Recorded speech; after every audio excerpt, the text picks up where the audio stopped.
One of the easiest ways to improve the energy efficiency and comfort of your homes is to seal up air leaks in houses. Most houses are much leakier than they should be, and every house does need a little bit of natural ventilation in order to have good indoor air quality.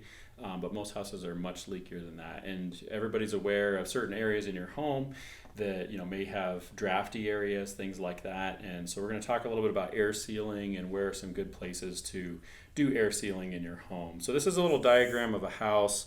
A lot of people don't have basements, so you can just kind of ignore that, but it's all kind of the same in terms of places where air can leak in your home. So on this diagram, there's blue arrows and red arrows. The red arrows are spots where air will leak out of your home.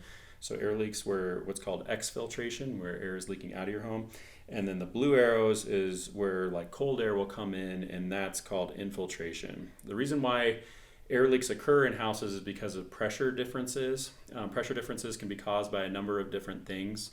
Wind is a big one. So on a windy day, your house is going to leak more air than on a still day because of the pressure that's created against the walls and your roof and things like that.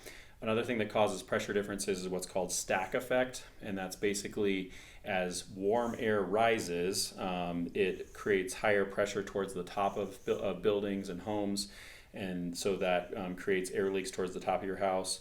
And then anytime air is leaking out of your house, air has to leak in your house, and so cold air will come in towards the bottom of your home. And so that's where we're more familiar with a lot of the air leaks, is these ones closer to the bottom. So some real common ones are around doors and windows, but some other places that you might not think about are anywhere where there's a hole in the drywall. So where you have maybe ductwork or heat registers in your ceiling, lighting fixtures in your ceiling. Wall outlets can be a big one, as well as spots where you might not think about, where underneath walls, like where walls meet floors, that can be a spot where air can leak in. And so all of these spots can be addressed through different materials, and we have some of those in your kit that'll help you seal up these areas. But it is important to think about maybe some of these areas that you might not normally think about in terms of air leaks. One of the ways you can find air leaks is to, on a really windy day, to walk around with your hand or even with a piece of incense, something that makes a little bit of smoke, and see if there's air drafts coming in through different areas. And you can check along your where your walls meet your floors, or around windows or doors. But most people know where these leaky spots are. So we're going to talk a little bit more about some of these materials that you can use to seal up these air leaks.